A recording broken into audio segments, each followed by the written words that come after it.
We go. All right, perfect.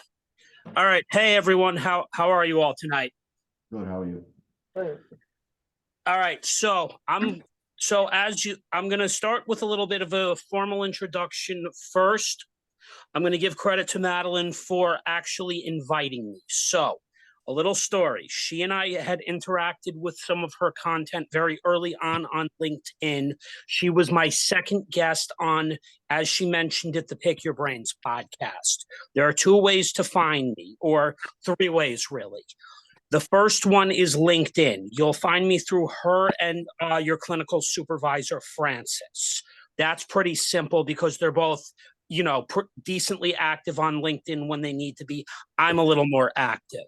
The other way is if you all click there on my YouTube channel, you'll see both my podcasts and several reels up there.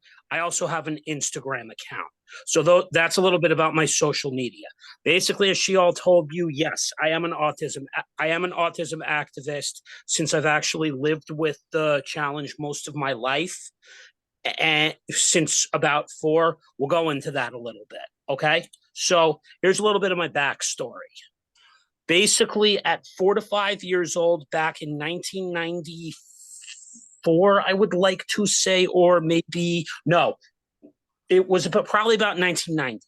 About 1990, my mother and father, before the divorce, actually happened to see that I was developing a little slower, so they took me to Yale New Haven. I was actually diagnosed with two things that I know everyone's probably familiar with: severe ADHD and mild autism. So I know Asperger's syndrome has unfortunately gotten changed its name on a bunch of occasions now at time. I think now it's it's autism spectrum disorder. I think at one point it was ASD. Another time I can remember, and this is also on the podcast, where everybody thought I was mentally retarded, which probably wasn't the greatest label to walk around with either. And let's see, it's been renamed a whole bunch of things, but really all you guys really need to know for purposes of this training tonight is I've kind of whittled our training down to two distinct areas: severely autistic and mildly autistic. So I graduated from John Jay in 2004. In the year 2000, I had finished middle school in the same place in Cross River at John Jay. From 2004 to 2009, I attended Westchester Community College. And from 2009 to 2019, I attended Mercy College. I was a business administration and sports management major at Mercy College. Before that, I was a marketing major. And actually, I ironically started off as a communications major, which is similar to a guest that I just had on my podcast last week, who Madeline is familiar with, who had a very relatable story that he just told. But anyway, in the northern section of Westchester County, I benefited from the educational system. It was actually a very good education to be able to go on J Cross River. So it was, one of the better schools in northern Westchester. The education was great, but unfortunately, because we had a lot of changes between 2008 to today, I would almost say while the education was good for the time period, it probably didn't serve me as well as I would have liked it to. But the one distinct thing that Katona-Lewisboro District had that I don't know if I would have gotten anywhere else was the support system for students with disabilities was terrific, and I was able to carry my IEP with me for a good chunk of my life. And I'm sure you're all familiar with what the IEP is, correct?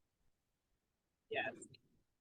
So if just as a refresher, the IEP is basically an individualized education plan, as you'll see tonight with the different levels of autism. The IEP takes different forms. For example, mine changed over the years, but effectively the most important things that were needed, especially in a school setting: extended time, access to a proctor, let's see what else was big about it, and special location.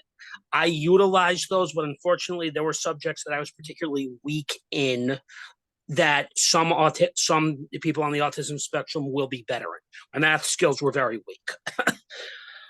But that's a story for another day. So since I had the mild diagnosis of autism, as you're all probably able to see tonight, and something that, has gotten me through the world is I'm very well spoken. I'm very well spoken. I can function at least a little more than someone who's severely autistic. So if you want to think of examples of better functional autistics, I don't necessarily like using them because of the controversy that they get, but Elon Musk and Mark Zuckerberg are some level of functional or mild autism. Except Elon probably doesn't give us the best, what's the word I'm looking for? He doesn't give us the best reputation, but that's just him as an individual, is what I like to say. But we should not be clumped in with him. I'll leave it at that. So, all right, what are autism and ADHD? And by the way, just an FYI, so you're all familiar, because I schedule for 4 specialties at Caremount Medical, which is now under the Optum United Healthcare umbrella. I book for neurology, so I'm well aware of the fact that ADHD is treated by neurologists nowadays.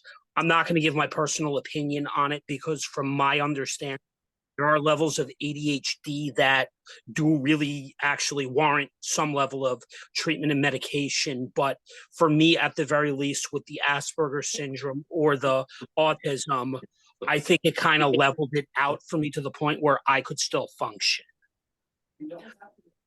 There is a video clip I had wanted to show, but I have better pictures.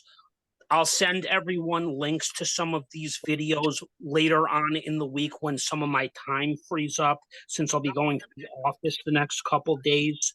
But basically, what you want to know with autism and ADHD is autism is really just nothing more than how does somebody learn or understand information better. And I'm sure most of you are aware of that, from your clinical trainings. One thing I just wanted to say about the training, and I'm going to ask anyone who would like to answer this. How many people have had trainings actually made by someone who lived the experience? Would anyone want to tell me? Never. Huh? Never. Okay, and that's exactly one of the reasons I put this together for you guys and teachers, is because I bet no one has ever seen, through the eyes of someone that lived the experience, because the people that probably make these trainings are non-autistic parents who they're just seeing it, but they're not seeing some of the challenges and hurdles that the child or the adult actually goes through. And just an FYI, I've broken this down, during the training to even help you understand. Honestly, if you think autism is challenging for a kid, it gets worse as an adult. Severely worse, from even my own experiences with the social services system, the government system and things like that. So now that yes, here's a slide for you guys on mild autism examples, which I just went over. Okay, so now severe autism. Okay, this is a good picture example, but basically their IEP is going to be different than my IEP because they're probably going to need some level of a coach in the classroom with them, or a one-to-one aide. From when I worked in a school district, I can remember that some of the special ed kids needed a one-to-one aide, because in special ed, it's a lot more individualized. And I've actually been told this over the years. Another thing, while I might be highly developed, I had a lot of weak skills in school. The weakest areas for me were math and science. I ended up being better with, as you can see, my communication. I was very good with history, which also tails to being very, good with business, but my math skills were weak as heck. And unfortunately, math is probably one of the most used skills that you need for the real world, which arguably enough, there are ways around it, but still. Severely autistic as you get older. Unfortunately, I found out the reason for the lower wages was also because I think a good amount of them, if I'm correct, were on Medicare and Medicaid. And the Medicare and Medicaid just covers certain things better because of the fact that they probably need more job coaching and therapies, if I'm correct on that one. Somebody can let me know if I'm correct. I'm gonna just make a comment, Ben, that my understanding from having worked with people who have both mild, moderate, and severe autism is that the jobs that people with severe autism can typically do are probably like subsidized jobs through programs, where they're really doing very, very simple work because perhaps they have some kind of learning or cognitive disability along with the autism. So, the work that they're doing is typically much lower in wages than somebody who's going to do, a more professional job or something in customer service. That's my understanding. But again, you have more experience in this than I do. Yeah, and unfortunately, I'm going to make a comment about what you just said on that, Madeline. Unfortunately, what the system does that I never honestly agreed with was they tried to clump somebody who, in my case, who's got more mild autism in with the severely autism, which, to be honest, we're different. And I think you yourself have seen this, that, yeah, I have some mannerisms of, a little more severely autistic, but it sort of evens out when you listen to me very carefully, which, you and most other people who've probably tuned into my podcast or at least been able to see it understand. So somebody just said never. Okay, yeah, yes, she's right, because this will be the first time that I'm showing you guys from my perspective or, from my life, even though I'm not as severe as others. All right. Before you continue, someone has a question. Monet, please unmute and ask your question. Yeah, what's the question? Yeah, so more of a comment. I just wanted to say that I work in a District 75 school, and I share your sentiments as far as you being grouped. I do have some high functioning students who are on my caseload, and they are part of a work study program. And they just all go together in one bus. And so when I'm asking the student, oh, like, what are you doing at work? And she's like, oh, I'm just in Target organizing the shelves. And I'm like, there's like just so many more things that she could be doing. Like, she has a really good social skills, she has good math skills, and I just think that they should pay more attention to the fact that autism is a spectrum. Well, I could make an interesting comment about it, but it would be more of a debate topic that I'm probably going to do on my future podcast, because a huge portion of the podcast as well, since it's mainly right now, the bulk of it, with the bulk of it is actually more LinkedIn. LinkedIn, a huge component of LinkedIn is really, it's got to be marketed toward job seekers as well. So what you just mentioned is something that I've had an issue with all these years, is the jobs. And there's an article that I'm going to send everyone afterwards that was done in the 1990s, which the stupid thing needs to be updated, because they're thinking in 2024 that I should be performing lower level, customer service jobs when I'm capable of more. And what you just said basically is confirming what I've said all these years. Why am I doing the jobs that a lower function is doing when, people have told me I'm smart or I'm a genius? That should, all you have to do is just look at my podcast. You'll see you'll see what Madeline saw, for example, which is the amount of work that goes into that kind of thing, just in terms of being able to write, utilize my brain. But okay, outside of it, the thought process is unfortunately, my parents' generation runs the government.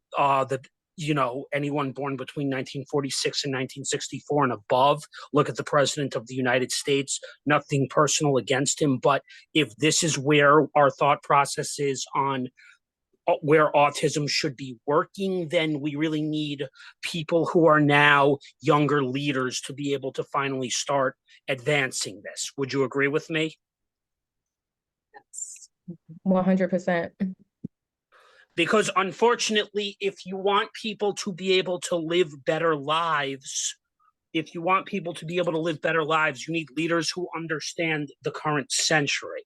So, okay, roles for mildly autistic. I ended up getting pigeonholed into customer service, but as everyone can see, I'm capable of doing more. But here are examples.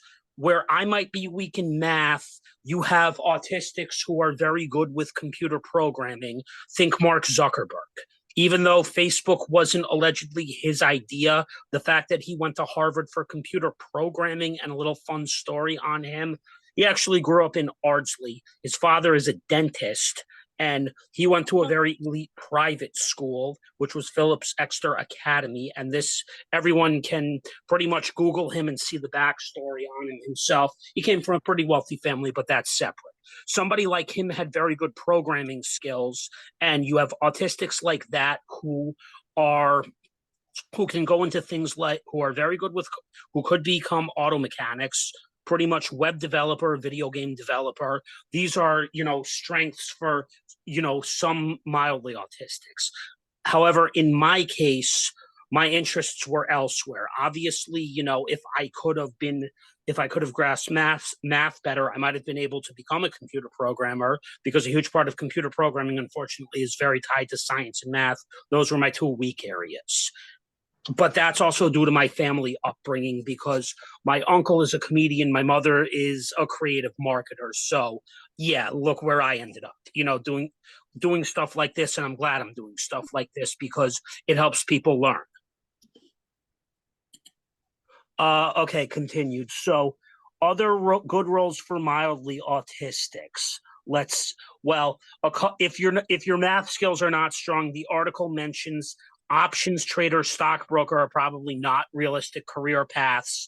My father, who was in accounting, would probably even discouraged me from going into things that were much, what's the word? Basically anything strongly math oriented. He also saw, like my mother, I'm weak in, and there's good argument for that. But manual trades, depending on the autistic's interest, is definitely something that we could encourage people to go into. Yeah, trades are going to become big, or have already been catching on again in the last decade. I would also expect that trend is going to continue because, hey, listen, some people do like to work with their hands. They don't really, want to be at a desk dealing with, different types of people all day, but that's all about interest. Any questions from anyone about that? Anyone? If not, let's see. Okay. I have a question then. Yeah. What do you think about jobs that are, things like, I guess driving jobs, delivery jobs? You know how like a lot of people do food deliveries, Amazon deliveries, or Uber, things like that. Are those jobs appropriate to suggest to a client that is autistic, mildly autistic? I don't necessarily see them as a bad thing. And I think it also depends on, I'm not going to say goal. It might depend on where they are socially as well and what they think. Like if they don't want to sit at a desk and deal with people, even though those jobs probably, from what I've read before, have some level of, different stresses to it, I could see it as not a bad idea. I wouldn't necessarily do it myself, if I had a license, because there are other issues with it, but someone might definitely prefer it if they don't want to, work in a high functioning office desk environment. Because, you've probably seen this. If I could, I've tinkered with some coding. I would like to, but then I realize it's also very math oriented, so it's not the best thing for me. And in like I said, in my case, there are others probably similar to me. Some people just like to create content. Some people like to create things. So a delivery job, yeah, if the person doesn't want to deal with, most of the public all day, like I'm even at a point where I'm tired of dealing with patients in customer service, but that's a completely separate thing. That's not why I came here tonight. I came here tonight because I was invited and, I'm already having fun with this. Ben, I just wanted to tell you that I have a client that is mild autistic. She's doing her bachelor degree at Lehman College and in art. And I mean, what would you think? I mean, what future would you see for her in that career? What again is what's her major? Art. She's doing a major in art at Lehman College. Bachelor I would degree. say encourage her and her parents to not fully in. Obviously, she's going to need to support herself probably outside, but if she's able to stay with her parents, I would probably encourage her to do something creative because, believe it or not, we're in what's now called the creators economy. People like myself, before I came here tonight, I'm creating content. It's not going to be easy. Obviously, it's a much longer path, but here's something interesting I just saw last year. Are you all familiar with Kevin O'Leary? Shark Tank. Basically, he's a huge investor who owns several companies like Barbara Cochran. Last year, I saw a reel on Instagram where he admitted for the last decade, he was telling everyone, you should become an engineer. For the last 3 years, he's now been saying writing, content creation. I would pay someone as much as $150,000 a year just to manipulate videos and make content for my businesses. Mm-hmm. I know traditionally a lot of parents don't like the idea of the arts because the fact of the matter is it's a much longer path. But with the fact that we are now more digital in 2024, I don't see this going away. Just like with art, look at all the advancements now. ChatGPT. Nobody thought, that kind of a software, which is creative in its own mind, would take off that quick. Look how quick it took off. It's really showing you that creativity, in my mind, I believe is going to be the future. So I would probably encourage your client to say, hey, continue to pursue something, but also if you can get yourself a little bit of stability while it's taken off, because this is what everyone was advising me as well, do that as well. Does that make sense? Yes. And what I said is pretty true because a lot of people use ChatGPT. A lot of people are using Google Bard now. I see this on LinkedIn. A lot of people are utilizing social media. People are monetizing their hobbies. I never would have thought watching YouTube that half of these creators could, put up something as stupid as a dancing chicken and make a lot of money off of it. Yeah. She is very creative. She likes to create videos and sing and she sells her own painting in the park. She's like, think out of the box. So, but yeah. So then, yes, continue to encourage that type of stuff because I create videos. I'm working on a whole podcast. Obviously, it's not going to be as simple as, doing something like what you all do, which is, where the money consistently comes in. But I'm looking for, at a long term, because as we do go more digital, media never goes away. Mm-hmm. Media is always needed. Thank you, Benjamin. You're welcome. Okay, so autistics at a young age. When I was young, I think the way we all learned at one point, that was so stale. But it's going to depend because at young ages, the skills are going to be taught, but a mildly autistic is going to need some support in the classroom, but not as much as the severely autistic. So in middle school and high school, I'll give a story. I'll give a very short story of what I remember it was like for me. I did have to take tests in separate rooms. In high school, I had access to more specialized education classes, with teachers who were able to get me through the material. But this was material from the 1990s and the 2000s.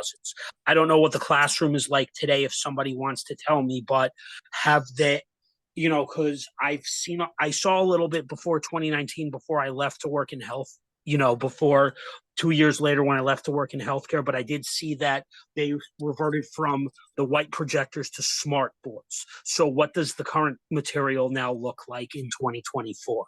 Does anyone want to tell me? I can answer that for you. Like you said, there's smart boards. Teachers don't necessarily write on a board anymore. Most things are digital. You walk past the classroom, every student is equipped with like some sort of tablet or a laptop. Most things are digital. There's no pens and paper, anything like that. It's like go in Google Classroom, here's your assignment, let's do it. There is more flexibility now.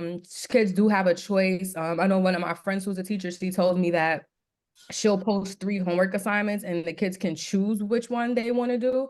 And I like that because I'm thinking about the spectrum once again. So if there may be like a paper and it's like, okay, I'm not good at writing, but I can do the project because I'm good at art. So I can draw instead of having to write. So there's, it's like a give and take. There are some things that I feel like are improving in the education system as far as what a classroom looks like, but there are also some things that I feel like should still be traditional. Like, what do you think should still be traditional? Just like the way kids read and write. So now they use a system called Myon, where the books read to you. So like it's like a computerized system, almost like a Kindle, like an e-reader. So now kids are like, why do I need to learn how to read? The system is gonna read the book to me. I still buy paper books myself, to tell you the truth. But that's because I'm literally, how many months now? I'm literally a year and a half from being 40, but that was my childhood, was paperback books. Mm-hmm. And you have some kids who love paperback books, but that skill is kind of lost now because why would I read if this is going to read for me? And then even writing, some kids, they use the iPads all day. They don't even know how to like form their hand to hold a pencil properly. Like I've started seeing all these different type of grips that you can put on a pencil to teach a child how to hold a pencil. They've lost that skill as well. And now Siri, with the iPad, you can double press a button and talk to it and it'll type for you. So why do you need to know how to spell? So I do feel like the traditional phonics and those kind of things would definitely be useful. Yeah, no, there are some definite arguments for sort of doing things the old way, but not everyone liked the old way. I'm going to give a very short education story for you guys because this was a little more tied to autism in college. I failed math 116 college algebra from 2004 to 2019, a total of 16 times. I passed on the 17th. The reason it got to that was learning math the old-fashioned way, with unfortunately the larger grading component being tests. And then once I got back to Mercy College for round 2, which was finishing the degree on the 16, 17, 18, on the final 3 times before the time that I passed, it was getting used to module-based math and 3 different professors, one of which was an old school professor. And then he had a replacement who ended up passing me on the 19th time, but that was because I did every homework. In that one situation, she decided, because of the consistency of not missing a class or at least one absence, but doing all the homework and getting it all done, that it was enough. Even though I tested terribly on the 3 exams, she weighed the classwork more. Ben, you have 2 people with questions. Yeah, go ahead. Janae and then Mary Kay. Okay. Whichever one wants to go first, ask Janae, away. Janae was first. Hi, I just wanted to make a comment. I have a client who has a set of twins who are autistic and they're nonverbal. She cannot get them into a school system that have seats for both of them, and they were getting occupational therapy at home, and now they're aged out of that that service. So just listening to what you were saying, Monet, as far as like how children are learning, knowing that like everything is kind of automated now, and yes, she does give them iPads to socialize them, but just wondering like what would be the support or the best advice for a parent in that situation where they cannot get the services that they need, for their children, as young as 3 years old. And unfortunately, that gets into a whole nother issue with the government and probably income. What do the parents make? So right now she's not working and she's getting income through their disability. Huh. And ineligible. That one, I wouldn't know that because I had a single parent, but then again, maybe it's just the school. What school district do they go to? I'm not sure. If it's Southern Westchester or the city, their funding probably is different, and that's a whole separate thing that I wouldn't really know much about because unfortunately, the difference between me and most of those kids is where I went to school, unfortunately, they had better funding to work with for these type of things. So I feel bad for most people whose school districts probably just don't get the right amount of funding to be able to work with this. And I'm guessing it's a public school? Yes. Yeah. Unfortunately, you'd probably have to suggest to them to do some research on more specialized schools, but we all know that gets expensive. All right. Thank you. All right, next question.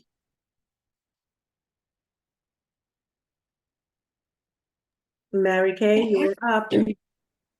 I just want to make a couple comments. I'm a special ed teacher in the Bronx, and I work in a consortium school, which is a little different. They don't really adhere to the regents.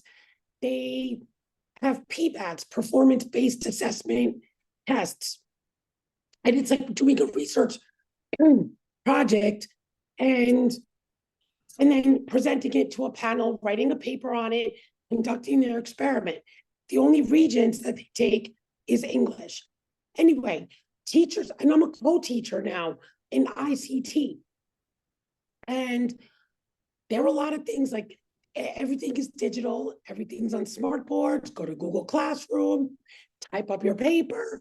There's no notebook and textbooks and kids with the backpacks that weighed 100 pounds like I was when I was in high school. But because they're on the computer all the time, there is a lack of socialization skills. Like they're sitting there talking to each other, but like they're not. They're like, yo, N, what's up? They're using like the N word, like I hear it all day, every day. And, they're not really talking meaningful talk about their projects or about their work. So I have to give sentence starters, graphic organizers to the kids that have the IEPs. And I'm doing like small group instruction when I can, or doing mini lessons. So it sounds like you're having to do double the work. Yeah, there are a lot of students that are on a first grade reading level, but they're in high school. But then again, that's not the right environment for them. So, but I'm seeing like a lot of like, not that many, there's like no socialization or a proper, they're not learning the proper way to speak because they're in front of the TV and computer and Snapchat, Instagram, Facebook. So I'm not It's- going to sit here and defend technology in that aspect since I grew up with, in a generation. I grew up in the oldest of the millennial generation before all the technology. And I was just having a debate with this with a friend of mine over the weekend, which got a little out of hand. But I think the technology that was developed was really more for us adults, and it wasn't meant to boil over kids. But unfortunately, it happens. Mm. I guess they were trying to find new, unique ways for people to learn. Yeah, some things obviously we need to, what's the word?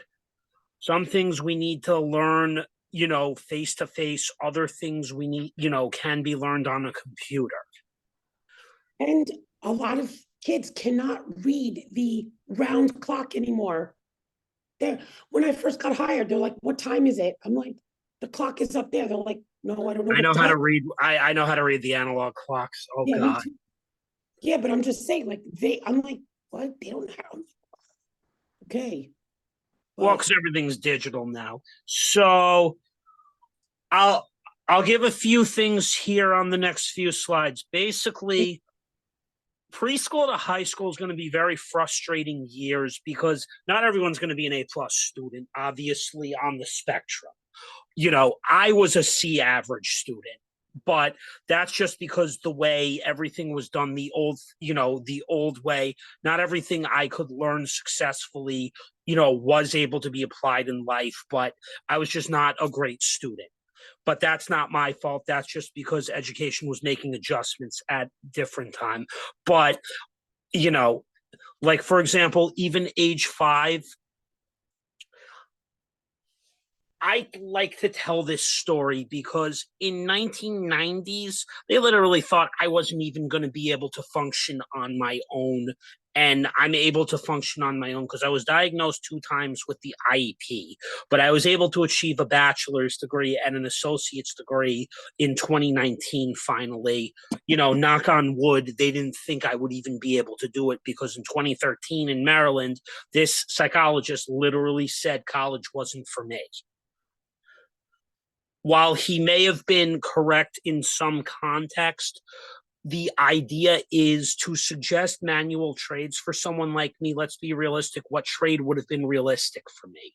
That's the question that, nobody, nobody who's doing evaluations would have been able to figure out, because trades are all about, can you learn this? Just like when you're learning a dance, can you learn the basics of what you're doing? If you can't, then it's not a good fit for you. I would apply that same rule with dancing to a career. If you can't learn the basics of what you're doing, it's probably not the best, track for somebody.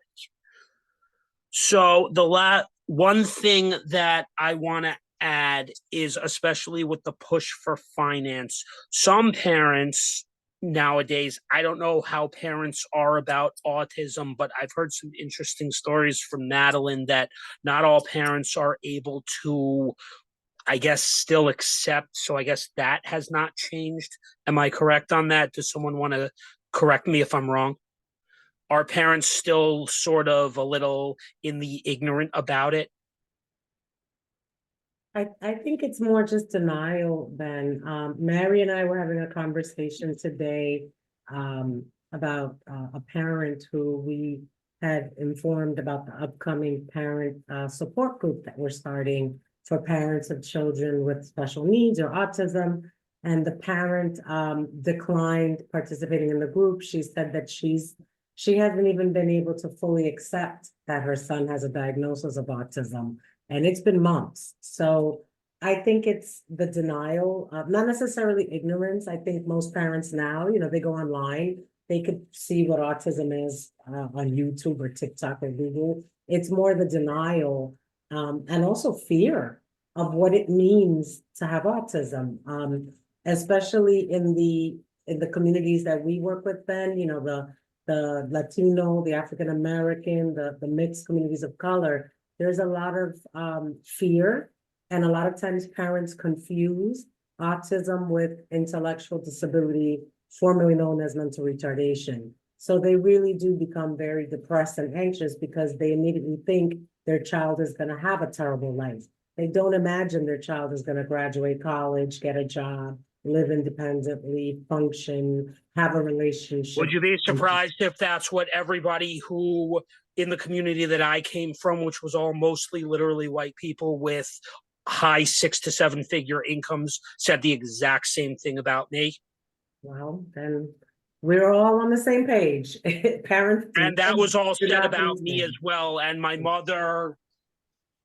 mother, who's also an old white lady, wasn't completely thrilled that people actually thought that about her son all those years and struggled to find a support group. So there you go.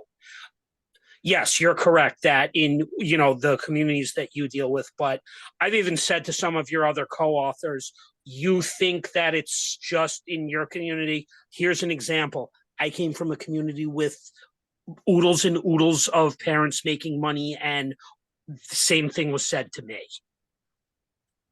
Then I think that every time I do an evaluation and the topic of diagnosis shows up, some parents prefer to get the services, but not the stigma attached to getting the diagnosis. They were really, I had a father that he was willing to pay thousands of dollars for all sort of service to his child because he didn't want the diagnosis. He didn't want the stigma attached to a child having autism, and that's what they're dealing with. They dealing with, how other people are going to react to the child. Are they going to be treated differently?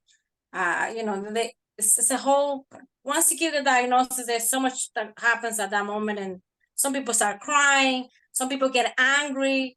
It's like really, that's the hardest part when we do an assessment, that we have to let them know, oh, your child is this or that. My father's going to be 70 next year. He was born in 1955. He's easily 6-figure income. He had the same denial for many years.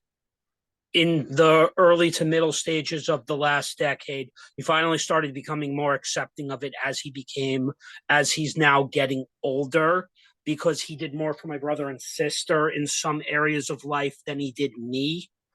And now he's trying to make up for it, but unfortunately, sometimes people with money don't always think either. They think money will solve everything, and it really doesn't. Well said. Mary Kay, you had another question or comment? Yeah, quick question.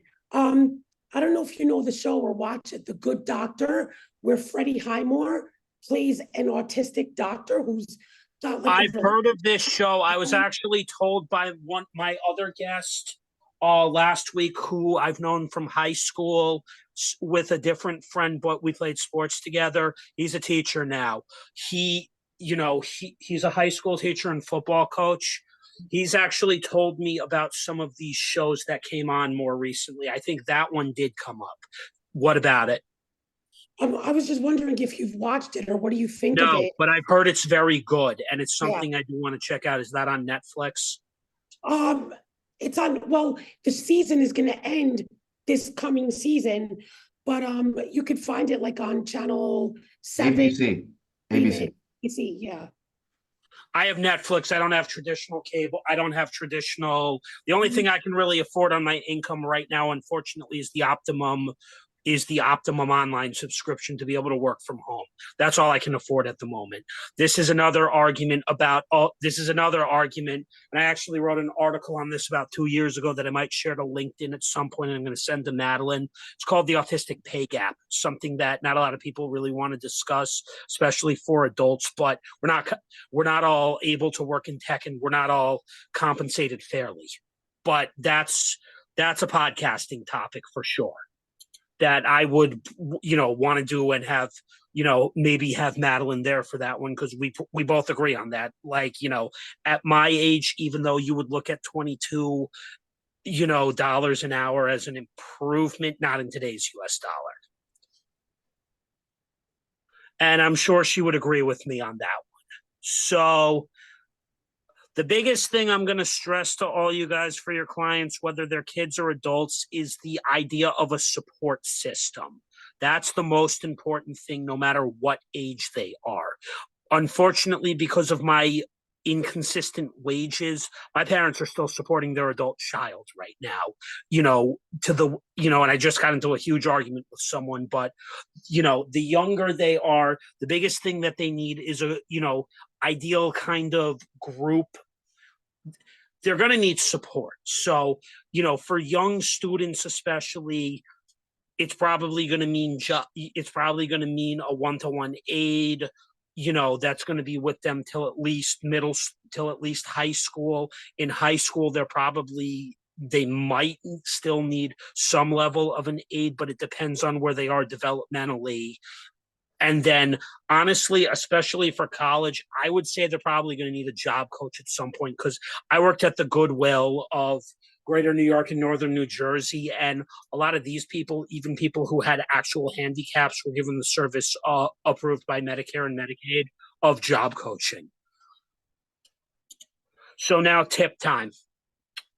Okay, as I said, not all, like Madeline said a little earlier, unfortunately, severely autistic people require a lot more attention and support on all levels. So their government programs are going to probably be, better funded for them throughout their adult years because of therapies and several things that they need. But basically, you want to stress to the parents, even if they're in denial, that they're going to need to learn how to get along at some point, because when my parents got divorced when I was 5 years old, honestly, I've told Madeline this, they still hate each other to this day. Like, they could never come into the middle, and then Benjamin had to end up making a lot of his own choices, which, be it or not, were sometimes good for the moment, not always good. And I still get reminded about stuff to this day. But from the youngest of ages, I would make sure that the biggest thing that you stress to their parents, put your differences aside, because your child is going to suffer later on in life, as I unfortunately had to learn the hard way. Let's see. One thing I just wanted to point out with the government programs, because unfortunately, thanks to my income, I had the most interesting experience through social services, because they always thought 9 to 22 an hour was apparently too much money, but it's really not. If you really look at the costs today, I should be receiving some level of government help, but I'm not. But the IEP, one thing I want to stress, unfortunately, a lot of companies don't really like to work with those things. I can give one major story to finish off, because I think there's like 10 more minutes left, right? Madeline? You're correct. Okay, so in 2010, I was going through Hope House and job development and working with a job developer. The one gripe that I have with the system that I would like to have seen corrected was the fact that companies, the minute they see an IEP, they start going, wah, he has these things that need to be, adjusted. It's going to cost us money.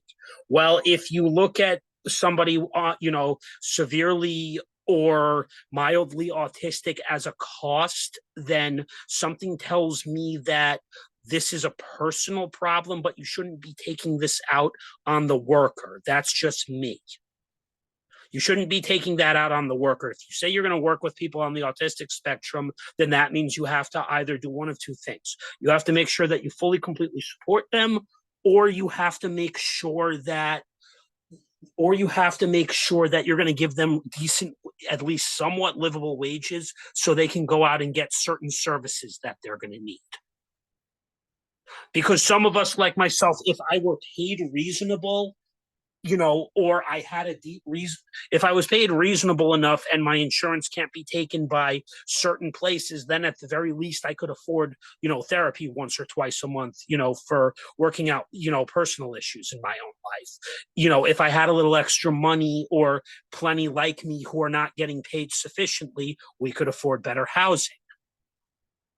But apparently, this is what I meant earlier when I said when the president of the United States is 80 frigging years old, we're looking at really outdated things. We're looking at effectively outdated careers, and we're thinking I'm the same as someone who's lower function autistic, and I'm not.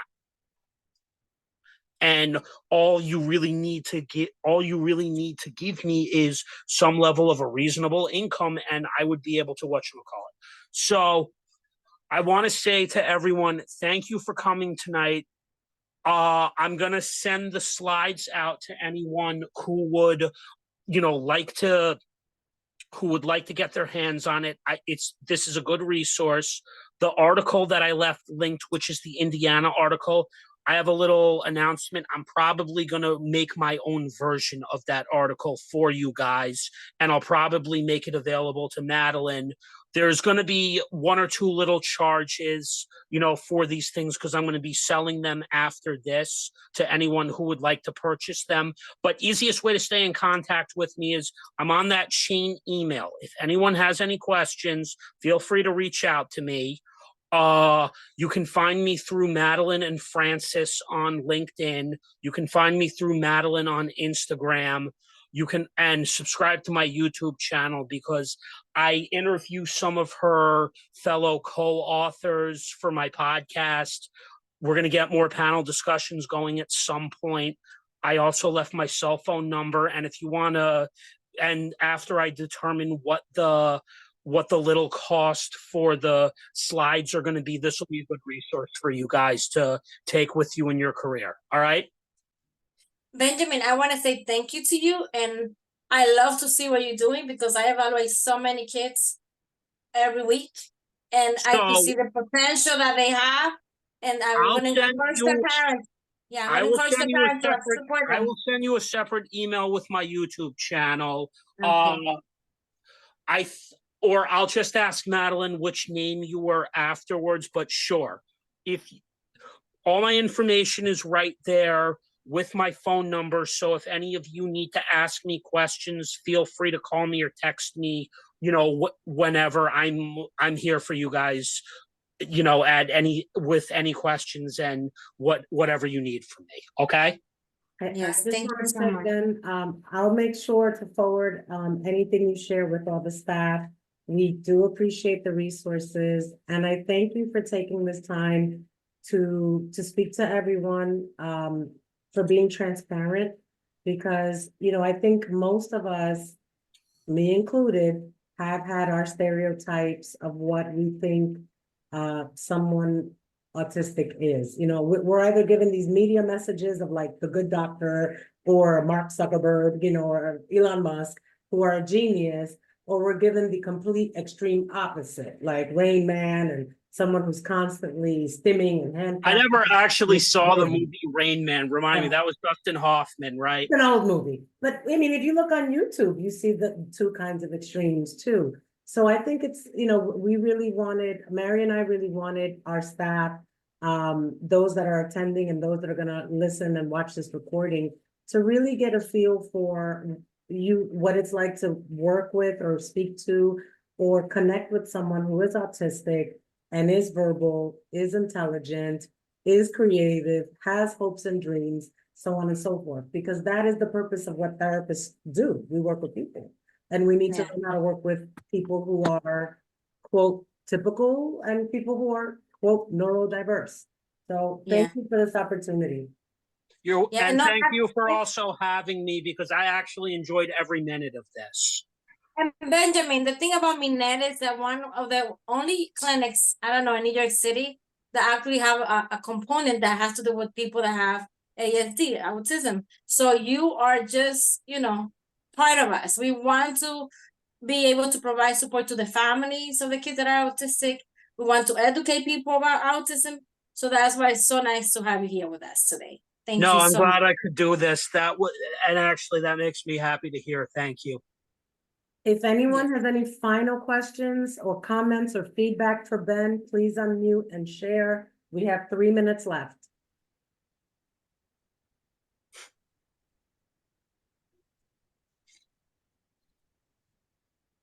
Anyone? Stay in touch, and like I said, all the information for me is right there. So those are the places where you can communicate with me at the moment. I'll be adding more to the business media portion of it this year. Like I'm probably going to add recordings to Spotify. That's, as another part of this. I'm gonna create, like I said, I'm gonna create that art. I'm gonna recreate that article and more trainings to come. This was just the first of a series of educational digital products that are being launched through my media venture. Before we go, Ben, I just want to make sure the staff knows, because a lot of our staff also have other jobs and are connected to organizations.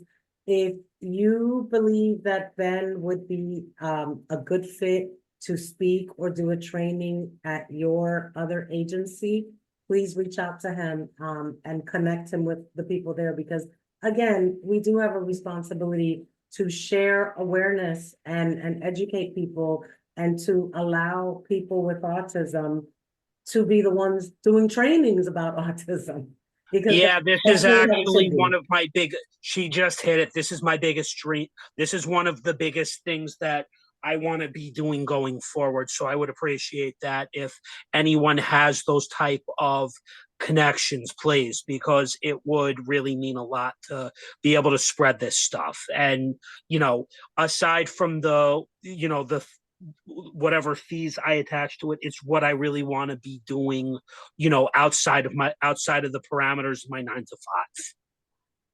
Well, thank you very much, Ben. It was an absolute pleasure, and I wish everyone a great night, and stay dry if anybody's not home yet. Okay. Have a good night, everyone. Good night, everyone. Thank you, everybody. Bye, Madeline. Bye, everybody.